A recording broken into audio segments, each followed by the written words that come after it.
Assalamualaikum warahmatullahi wabarakatuh. Saya akan membawakan materi kelima dari praktikum akuntansi lembaga instansi. Nah, ini kelas 2 ya. Nah, ini PowerPoint-nya, langsung aja. Yang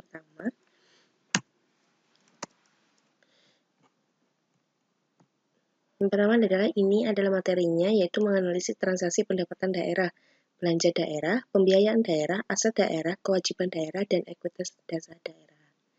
Nah, 4.3-nya adalah melakukan pencatatan transaksi pendapatan daerah, belanja daerah, pembiayaan daerah, dan aset daerah.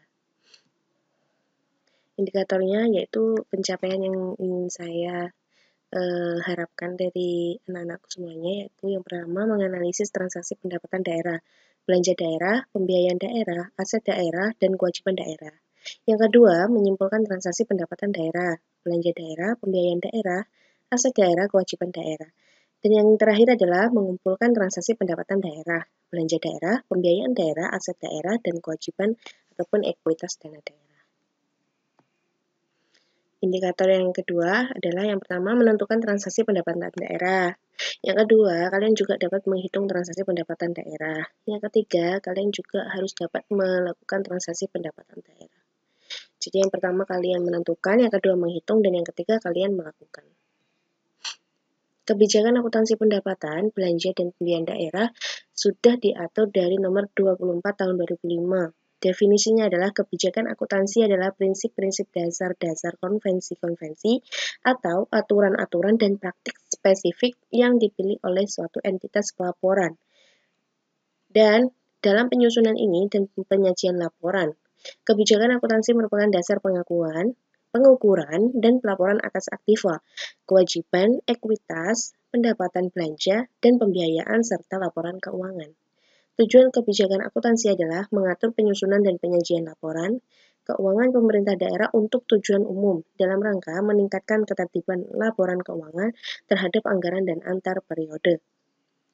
Kebijakan akuntansi harus mengidentifikasikan dan menjelaskan prinsip-prinsip akuntansi yang digunakan oleh entitas pelaporan dan metode-metode penerapannya yang secara material mempengaruhi pengajian laporan realisasi anggaran, neraca, dan laporan arus kas. Pengungkapannya juga harus meliputi pertimbangan-pertimbangan penting yang ada di dalam prinsip-prinsip yang sesuai. Yang kedua materinya yaitu 1. Neraca menggambarkan posisi keuangan suatu entitas pelaporan mengenai aset, kewajiban, dan ekuitas dana pada tanggal tertentu.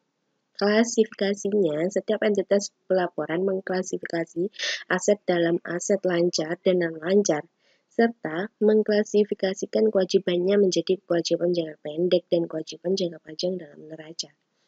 Setiap entitas pelaporan pengungkapan setiap pos, aset, dan kewajiban yang mengungkap jumlah-jumlah yang diharapkan akan diterima atau dibayar dalam jangka 12 bulan atau 1 tahun setelah tanggal pelaporan, dan jumlah-jumlah yang diharapkan akan diterima atau dibayar dalam proses lebih dari 12 bulan atau 1 tahun.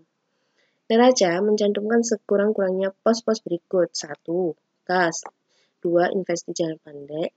3. Piutang pajak, persediaan, investasi jangka panjang, aset tetap, kewajiban jangka pendek dan kewajiban jangka panjang, serta ekuitas dana.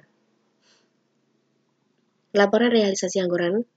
Laporan realisasi anggaran menyajikan ikhtiar sumber, alokasi, dan pemakaian sumber daya ekonomi yang dikelola oleh pemerintah pusat atau daerah, yang menggambarkan perbandingan antara anggaran dan realisasinya dalam satu periode pelaporan. Laporan realisasi anggaran disajikan sedemikian rupa sehingga menonjolkan berbagai unsur pendapatan belanja dan pembiayaan yang diperlukan. Laporan realisasi anggaran sekurang-kurangnya mencakup pos-pos sebagai berikut. Yang pertama pendapatan, yang kedua belanja, yang ketiga transfer, surplus, penerimaan pembiayaan, dan sisa lebih atau kurang pembiayaan anggaran.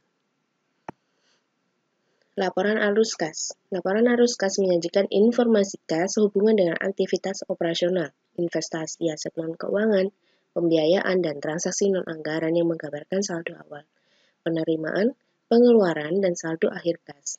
Unsur yang dicakup dalam laporan arus kas terdiri dari penerimaan dan pengeluaran kas, masing-masing sebagai berikut. A. Penerimaan kas adalah semua aliran kas yang masuk ke bendahara. B. Pengeluaran kas adalah semua aliran yang keluar dari bendahara. Catatan untuk laporan keuangan. Catatan atas laporan keuangan meliputi penjelasan, naratif atau rincian dari angka yang tertera dalam laporan realisasi anggaran, neraca, dan laporan arus kas. Catatan atas laporan keuangan juga mencakup informasi tentang kebijakan akuntansi yang digunakan oleh entitas pelaporan dan informasi lain yang diharuskan dan dianjurkan untuk diungkapkan di dalam standar akuntansi pemerintah serta ungkapan-ungkapan yang diperlukan untuk menghasilkan penyajian keuangan secara wajar. Nah, ini saya rasa sudah cukup. Materi lanjutan ini pembahasan akan dibahas lagi di pertemuan yang ke-6 atau selanjutnya atau minggu depan. Dan semoga bermanfaat untuk pendengar dan dapat diaplikasikan dalam kehidupan sehari-hari. Bila ada pertanyaan seperti biasa, kalian bisa jawab ke nomor saya atau bisa langsung menghubungi saya. Terima kasih, tetap jaga kesehatan selalu. Assalamualaikum warahmatullahi wabarakatuh.